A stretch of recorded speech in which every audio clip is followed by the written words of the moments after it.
안녕하십니까? 시대의 흐름 속에서 인간의 존엄과 선택을 성찰하는 여러분. 여러분의 좋은 친구, 쿨라이프 TV입니다. 오늘 우리가 함께 걸어갈 길은 고대 로마의 영광과 몰락을 따라가는 대장정, 시오노 나나미의 로마인 이야기입니다.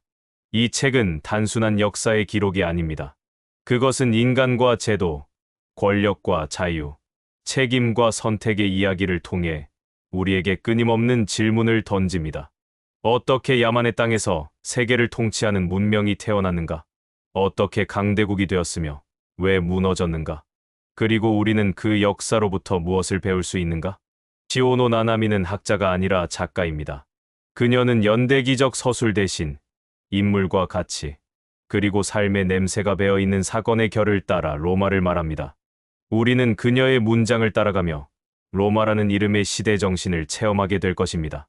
자, 이제 시간의 커튼을 열고 7장으로 재구성한 2000년 전 라틴의 공화정 광장과 황제의 궁정, 군단의 행진로를 천천히 걸어가 봅시다.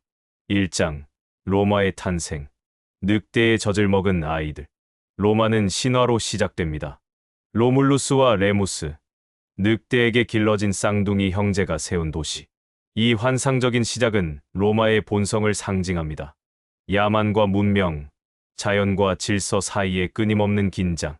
기원전 8세기, 티베르 강 유역의 작은 언덕 위에 세워진 이 도시는 그저 조그마한 농촌 공동체에 불과했습니다.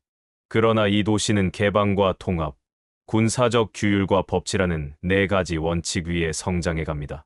왕정을 지나 공화정이 시작됩니다. 왕을 몰아내고 귀족들이 권력을 나누는 체제로 이행한 것입니다. 시오노는 말합니다. 로마는 태어날 때부터 정치의 실험실이었다고. 초기 로마는 그리 아름다운 곳이 아니었습니다.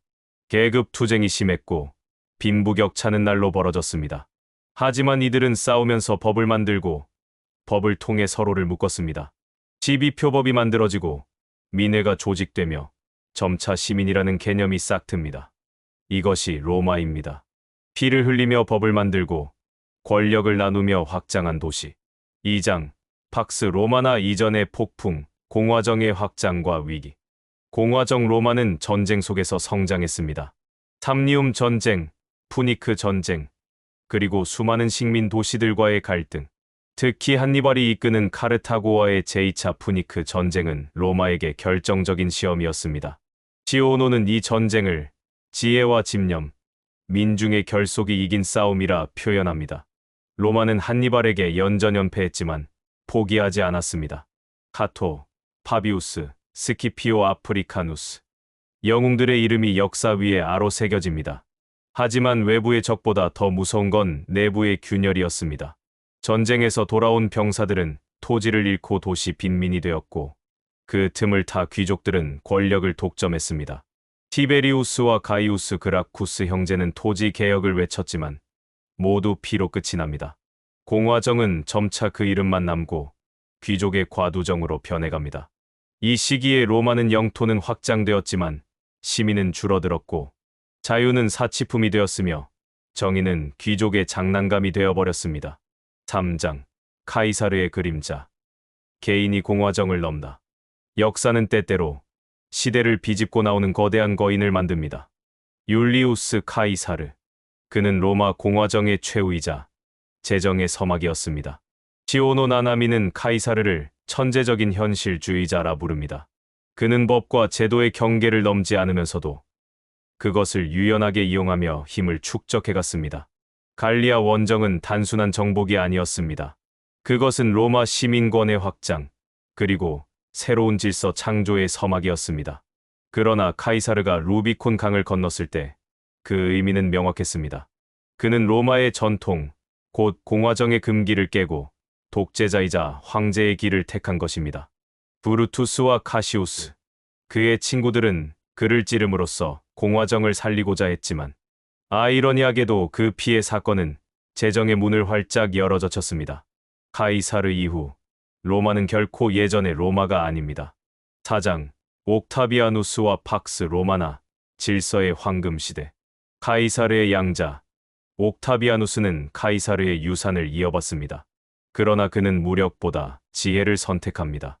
안토니우스와의 내전을 끝내고 그는 아우구스투스라는 칭호를 받으며 초대 황제가 됩니다. 시오노는 이 장면을 권력이 스스로 가면을 쓰는 순간이라 표현합니다. 그는 황제이되 황제가 아니라고 말합니다. 권력을 쥐되 공화정의 형식을 유지합니다. 이것이 로마다운 지혜였습니다. 표면적 민주주의 아래 실제로는 재정이 작동되는 이중 구조.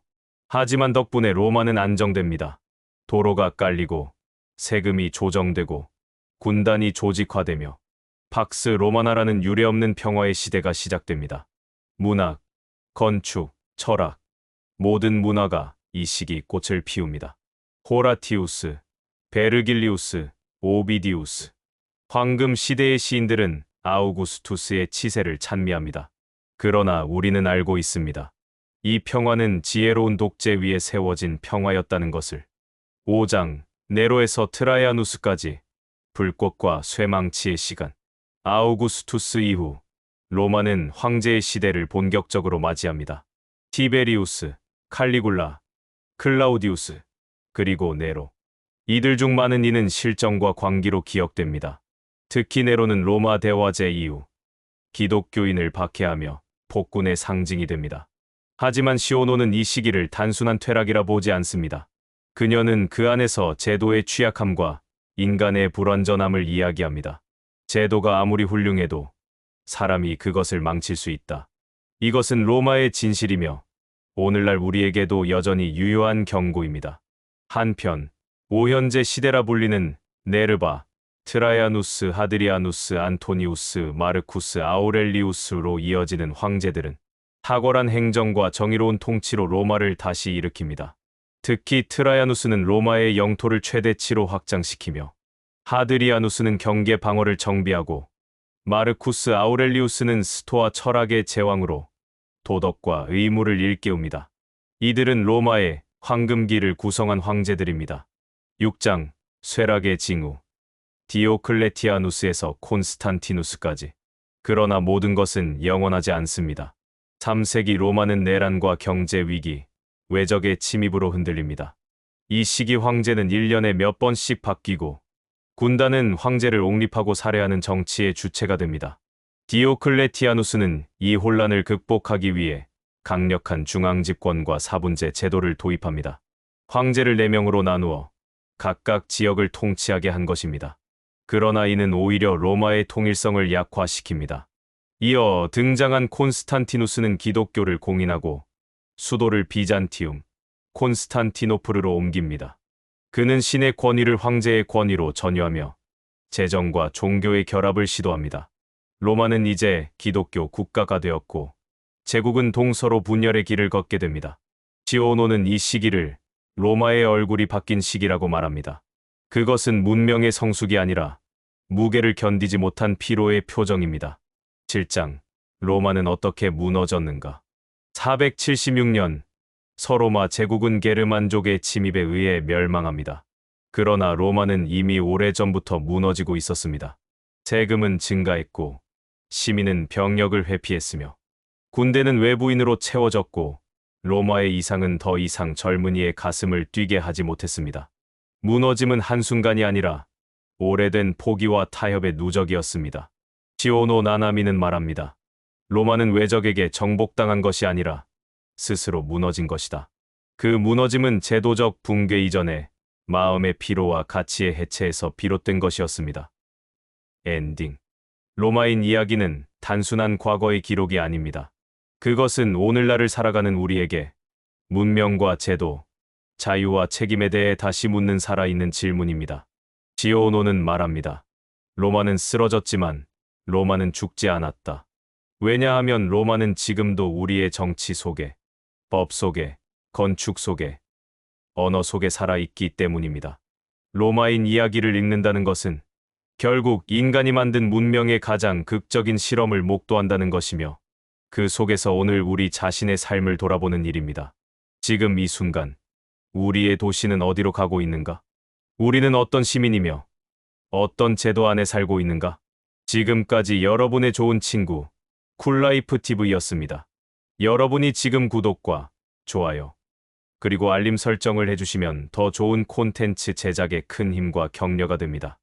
이 영상이 여러분 삶의 어느 고요한 밤에 한 조각 묵상의 빛이 되기를 소망합니다. 고맙습니다.